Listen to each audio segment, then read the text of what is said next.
मेरी आवाज़ और मेरे वीडियो व्यू आप लोगों को बिल्कुल सही मिल रहा होगा। मेरे साथ पोपट हो चुका है। मैंने 3 वीडियोस शूट करी हैं और 3 वीडियोस के अंदर पता नहीं क्या हुआ गोप्रो के अंदर कि वो हैंग हो गया। I hope so wide angle भी अच्छा मिलेगा, क्योंकि उस टाइम पे वाइड एंगल भी पता नहीं क्या हो गया था, एकदम मीटर से आधा इतना सा मीटर दिख रहा था सिर्फ। आफ्टर लॉन्ग टाइम के बाद आप लोगों के पास वीडियो आ रही है। पहली हमारी वीडियो है। टाइम वेस्ट नहीं करते हैं, बात करेंगे अपने बारे में बाद में। और मैं अभी पॉइंट पे आऊँगा कि हमारे भाई लोग जो हैं वो पुरानी स्कूटी या बाइक ख़रीदने जा रहे हैं तो उनको क्या क्या चीज़ों का ध्यान रखना चाहिए। पहली हमारा ध्यान रखने वाली चीज़ जो है, भैया डीलर से ले रहे हो तो 36 चीज़ों का आपको ध्यान रखना पड़ता है। देखो 36 सुनी, 2-4 ही चीज़ें हैं, उसी में आप लोग समझ जाओगे। पहली चीज़ ये है कि आपको अगर डीलर से ले रहे हो तो डीलर का एक तो ट्रस्टेड डीलर होना चाहिए। ऐसा नहीं होना चाहिए कि माल देने के बाद, बाइक देने के बाद आपको बोले कि भाई हमारी कोई रिस्पॉन्सिबिलिटी नहीं है, आप जो मर्ज़ी करो, हमारा काम था बेचना, उसके बाद कुछ भी निकले हमारे को फ़र्क नहीं पड़ता। देखो मैंने भी एक बार सेकंड हैंड पल्सर ली थी। मैं आप लोगों को थोड़ा सा अपना स्टोरी शेयर करता हूँ आपके साथ। पल्सर ली थी मैंने, और वो भी करोल बाग से ली थी। करोल बाग के अंदर धांधलेबाजी 1 नंबर की भरी पड़ी है। एक ढूंढोगे 36 मिलेंगे। डीलर से लेकर के निकला वो बाइक, और डीलर से लेकर के निकला ही था कि 2-4 किलोमीटर अप्रॉक्स चलाऊँगा। 2-4 किलोमीटर चलने के बाद उस बाइक के अंदर से धुआँ ज़्यादा आने लग गया और वो बाइक मिस मारने लग गई।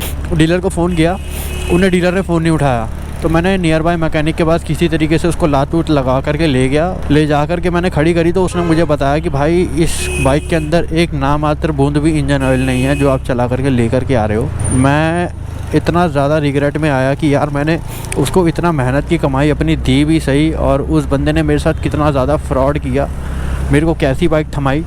मैं उसके पास गया, मैं उससे लड़ा।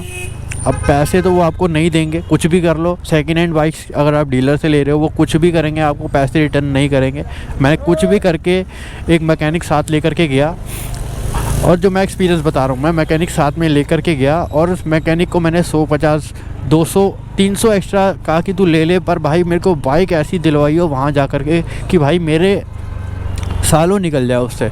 अब मैं उसकी दुकान पे मैकेनिक लेकर के गया और उसकी दुकान पे मैंने वो बाइक लड़ झगड़ के उसको वापस दी, और उसने मेरे से उस बाइक के एक्स्ट्रा पैसे भी लिए कि मैं आपकी बाइक एक्सचेंज करूँगा, बट आपको एक्स्ट्रा पैसे भी देने पड़ेंगे। और मैंने उसको पैसे भी दिए, और वो पैसे दे करके, ये बात अप्रोक्स 2016 की है, मैंने उसको पैसे दे करके दूसरी बाइक पल्सर उठाई और वो बाइक मैंने मैकेनिक से चेक करवा करके ली। तो ये सीख मेरे को मिली कि कभी भी आप डीलर से बाइक लो, अगर वो ट्रस्टेड नहीं है तो अपने साथ एक मैकेनिक लेकर के जाओ जो कि जेन्युइन हो, वो आपको अच्छी एडवाइस दे, और वो बाइक को चला करके अगर कोई उसमें खर्चा है या परेशानी है तो वो आपको बिल्कुल कोई भी पर्दे में नहीं रखेगा, क्लियर कट बताएगा इसमें ये ख़राबी है, ये ख़राबी है, आपको लेनी चाहिए या आपको नहीं लेनी चाहिए।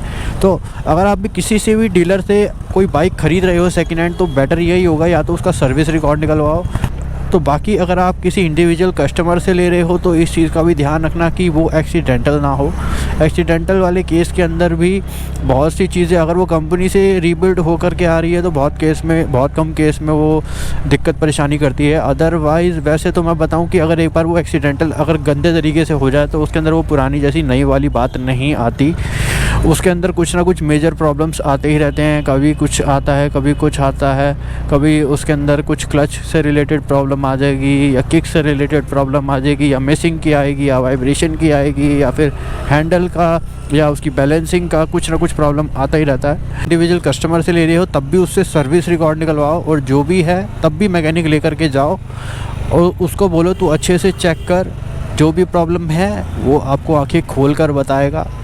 बॉडी की आपको चलाने के बाद ही पता चल जाता है कि क्या कंडीशन है। नहीं तो मेरे जैसा हाल होगा, आप लोग कोई ख़राब चीज़ अपने घर ले आओगे और बहुत ज़्यादा रिग्रेट करोगे, आपका पैसा भी ख़राब होगा, आपका टाइम भी ख़राब होगा, और सालों चलने वाली चीज़ कुछ दिनों में आपके पास एक मुर्दा बन के घर में खड़ी होगी।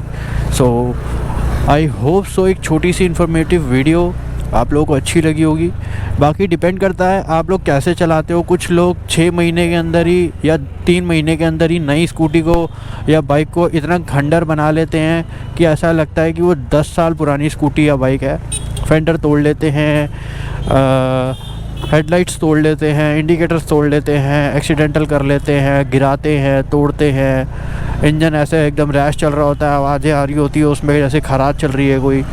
तो ऐसे वाला मामले को अवॉइड ही करो, क्योंकि कुछ लोगों को चलानी चलूनी नहीं आती है रोड पर, और बस वो लेकर के निकल जाते हैं और उसको तोड़ ताड़ के अपना अच्छे से उस पर सीखते हैं, और उसके बाद 2-4 महीने 5 महीने 6 महीने चला के उसके बाद वो बेच देते हैं। और आप लोगों को वो बताएंगे कि भाई स्कूटी एकदम ऊपर से चमक रही है, नई है, इसमें तो कोई ख़र्चा भी नहीं है, ये तो बिल्कुल इतनी 16,000 चली है या 15,000 चली है। तो इस केस के अंदर आपको कुछ नहीं करना, मैकेनिक को पकड़ना है, साथ लेकर के जाना है, उसको दिखाना है। अगर वो वेल डन करता है, ग्रीन चिट देता है, तो आप खरीदो, अदरवाइज़ उस चीज़ को ना कर दो, ठीक है ना। और सर्विस रिकॉर्ड निकलवाओ, सबसे बड़ी बात। अगर कंपनी से जाकर के उस चीज़ को आप पता करोगे, उस व्हीकल के बारे में पता करोगे, तो वो A to Z आप लोगों को बता देंगे कि उसमें कब उसकी क्या चीज़ ख़राब हुई थी, कभी एक्सीडेंट हुआ था कि नहीं हुआ था, वो A to Z बता देंगे। वो आपसे कोई भी चीज़ नहीं छुपाएंगे अगर आप उनको बोलोगे कि ये व्हीकल मैं ख़रीदने जा रहा हूँ तो। फाइनली आप लोगों को एक छोटी सी इन्फॉर्मेटिव वीडियो अच्छी लगी। अगर वीडियो अच्छी लगी तो वीडियो को लाइक करना नहीं भूलना है, चैनल को सब्सक्राइब करना नहीं भूलना है। तब तक के लिए goodbye, take care, happy new year. आज 22 तारीख है, ये साल भी, ये महीना भी ख़त्म हो जाएगा और आएगा 2025। तो आप लोगों को एडवांस में हैप्पी न्यू ईयर। तब तक के लिए goodbye, stay tune and safe ride करें, बाय।